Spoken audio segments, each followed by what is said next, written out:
that you had no knowledge of this with regards to the food aid, right? You say that you had no knowledge of this, but the pay slip of the food aid, her bank statements, her appointment letter, has your ministerial letterhead, and a very different story. So if I look at this letter, this is the contract that was given to us. Sorry, I just needed to break just now so that we can actually print this. This was the contract that was given to your aide. It does not even have a letter on it. This is the contract that you were saying you are not aware of. Let me read this to you. Appointment of, I'm going to read it as it is. Appointment on contract as food aid to the Minister of Social Development. No date on here, right? Gives me pleasure to inform you that your contract of employment in terms of Section 9 of the Public Service Act as amended, read in conjunction with Regulation 57 of the Public Service Amendment Regulation to this department as been approved with particulars indicated below. Commencement date, date of assumption of duty. So there's no date there. Job title, food aid. Nature of appointment, fixed term contract for a period of 6 months. Remuneration breakdown, 8,000 Rand a month. 8,000 Rand a month.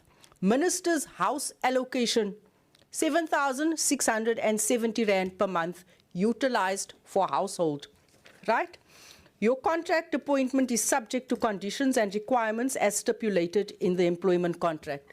So here it is, Minister, that says half her salary goes to your household.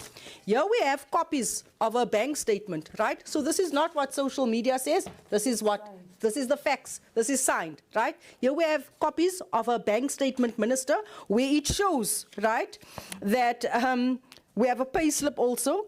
A pay slip shows that she was being paid a net monthly salary of 15,814 Rand and 47 cents. But her banking records show that she was only keeping half her salary, right?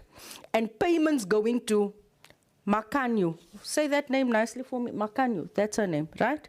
Is that your daughter, Minister?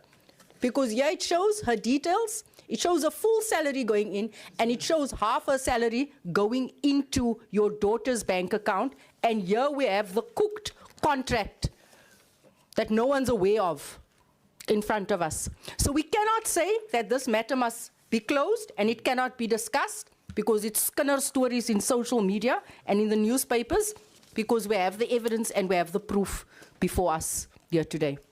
So with that, are you aware that the term Minister's house allocation does not appear to exist anywhere in DPSA documentation, the Ministerial Handbook, the Public Service Regulations, the Public Service Act, or any of the official public service framework?